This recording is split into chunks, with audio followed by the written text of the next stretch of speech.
Okay, here's a quick video of the latest trail camera that I've received. I've purchased, in fact. It's the HC-700M and it boasts 16 megapixels allegedly. But we'll talk more about this later, no doubt. But I find it particularly confusing, and I'm sure many of you do, that the sellers make outrageous claims about the number of pixels in the images, and of course the actual image sensor is what counts, and I'm hoping that this will turn out to be an 8 megapixel, at least 8 megapixel sensor, and that the 16 megapixels claimed is simply interpolation, which is the chip inside the camera module producing a higher number of pixels by interpreting it between adjacent pixels and adding additional ones. In my book, it's not worth doing. All you're doing is ending up with a more processed image with a higher number of pixels and a higher file size, but no intringent additional resolution. So let's have a quick look at it. It's a different format from most of the cameras. It doesn't have the side opening hinge. Instead, the latch is fixed at the bottom, opens out, and you press that section and it will take 3 AA batteries on either side. So 6 AAs instead of the usual count of 8 in most cameras. There's the micro SD card slot. It is the micro SD, the tiny one. That isn't supplied, that's my card. And there's another slot there for a mobile phone SIM, because the trick with this camera is that once you put the antenna onto the top, it can actually send you emails with images when it detects and films something, which I don't think, me personally, I won't use a great deal, but it's a nice feature to have. The camera also comes with a remote control, and the screen flips up there.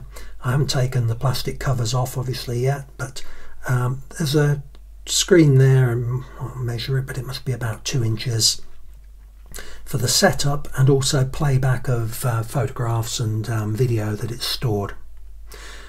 And that remote control can be stored in the back, but of course in the field you'd be keeping that with you, and I've already sourced another remote control, so I've got a spare.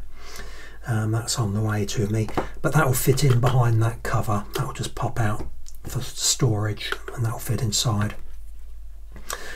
On the top of the unit there's the SMA connector for the antenna, and there's also a 9-volt power input as well. So for long-term applications, for particularly I'd think for farmyard security, where you may want it connected long-term rather than having to change the batteries, that'd be a good option.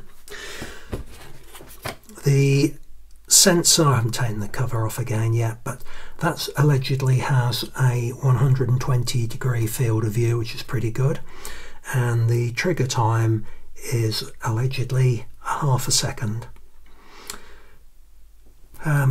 This looks slightly different to the illustration in the images on the seller's site, in that it's got more of the LEDs. The one I looked at had 32, and if I count these up quickly, 5, 10, 12.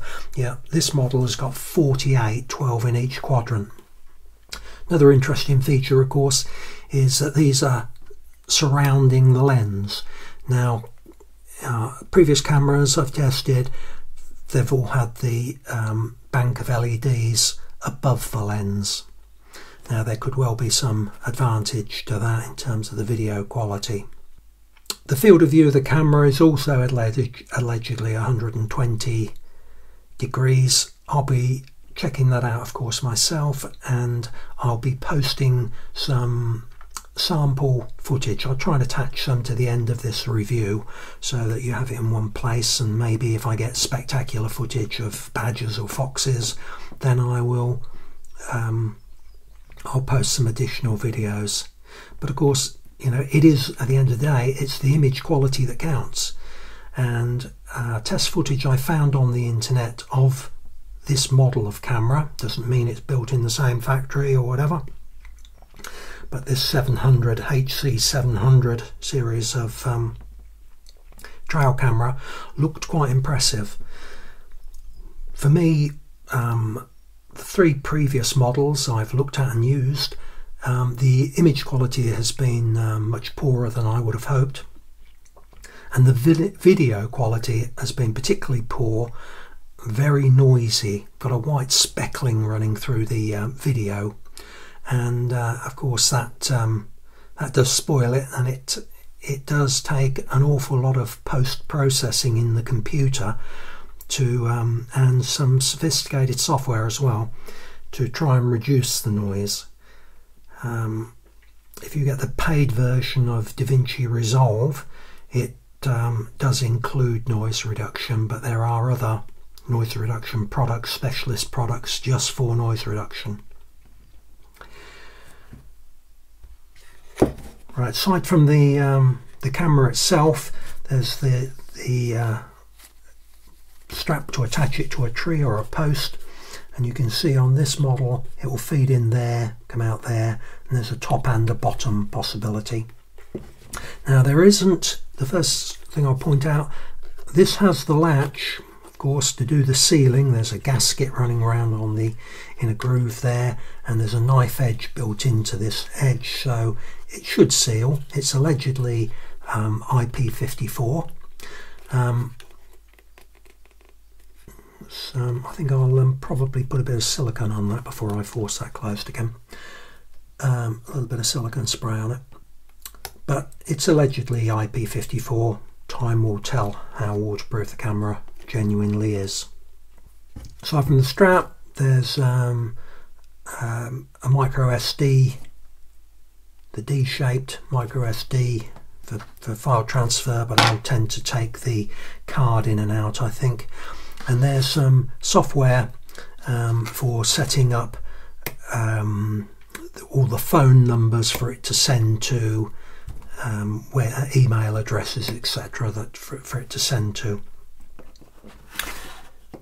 Now, interestingly, there was a pair of tweezers supplied with it, and it being a trail camera, that's a little perplexing, but it is simply that they've included that because I think they've had feedback that putting the SD card in there, if you've got big fat fingers like me, see, I can't quite, finally I could push it in enough for it to latch in. So the card's in there now, and that here, doing it here, I'm trying to lean over a camera whilst I'm doing it, so I'm doing it a bit clumsily, but you can see it can be done. But they've included tweezers to make it easier to do. But it is one drawback of this design that I've already seen. If you can see, you can find the slot a little bit more easily. Now, whether it's easier to push it in and get it to latch, it is. So the tweezers can make life a little bit easier. It does worry me slightly that when I'm trying to change the card out in the field, if I wanted to leave the camera in situ, exchange the card for another card, come back and see what I've got on the card, it would be very easy to drop that micro SD card into long grass and never find it again. Anyway, as always, I'm feeling very optimistic about this camera, and I'm looking forward now to the opportunity to go out and test it and give you a bit more feedback on what I find. If it doesn't live up to my expectations, I will tell you so. Where I think it does well, I'll also point that out, and I hope it'll help you to make up your mind whether this model of camera is the right one for you or not. Here's a quick update on the issue I was talking about with the battery compartment and the way the spring pressure is distorting the back plate.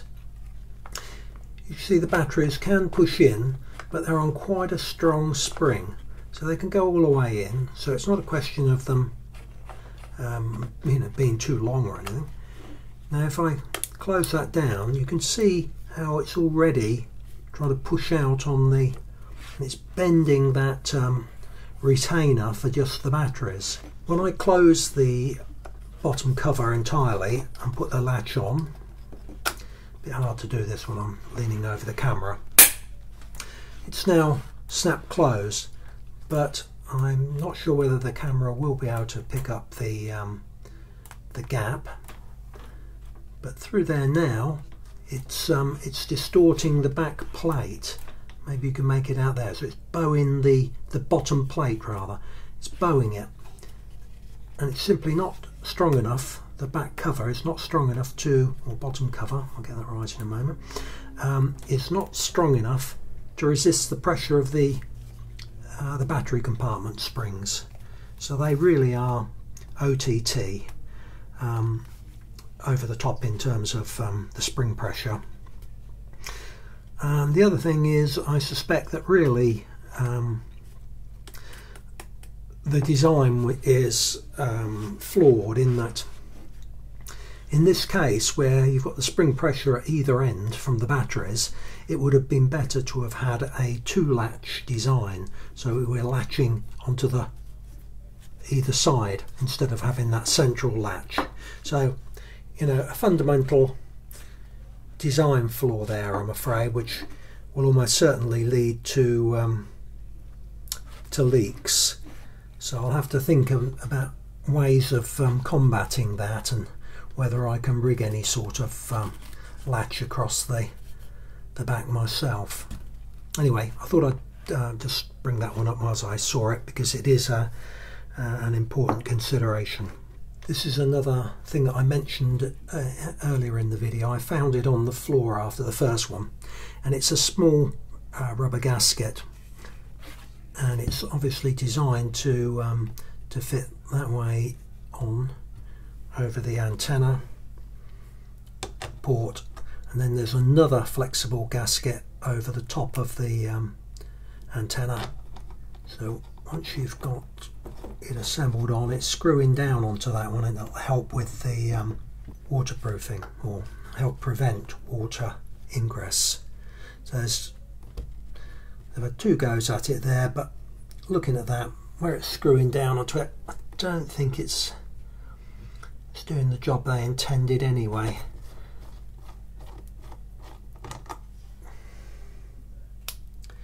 But there you go. Here's a piece of video straight out of the camera, and you can see here that it's overexposed in the middle of the image. This is common with all the budget cameras I've tried. And you may also have noticed at the beginning of the clip, every clip has this, it's overexposed and then it drops down. Here it is again. And again, another clip.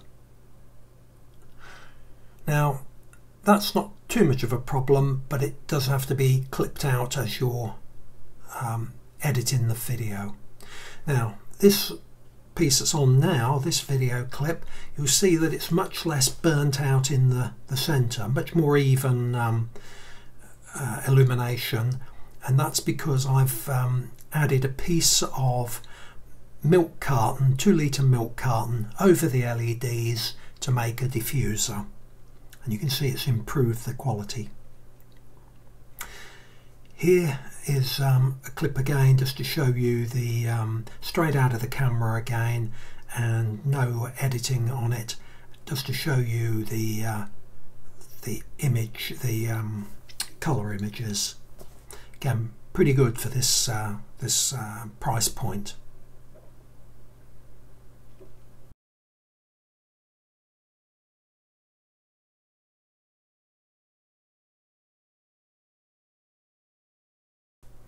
Here's a short clip from a video I've made using clips from the HC-700. I've had to clip off the front, off each clip I've had to take about a second off the front of the clip, the leading second, to take away that overexposure.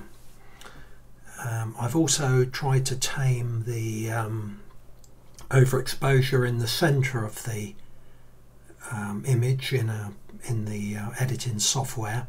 I use Davinci Resolve. I've also added a bit of sharpening, additional contrast, etc. to try and improve the image. At the end of this video, though, this review, I'll add the links to the full versions of the videos that I've made using this camera, which are up on YouTube, and if you'd like to click on those icons when they come up on the end credits, it'll take you to the full sort of 10 or 15 minute videos that I've strung together using clips from this camera, and it'll give you a better idea of its capabilities.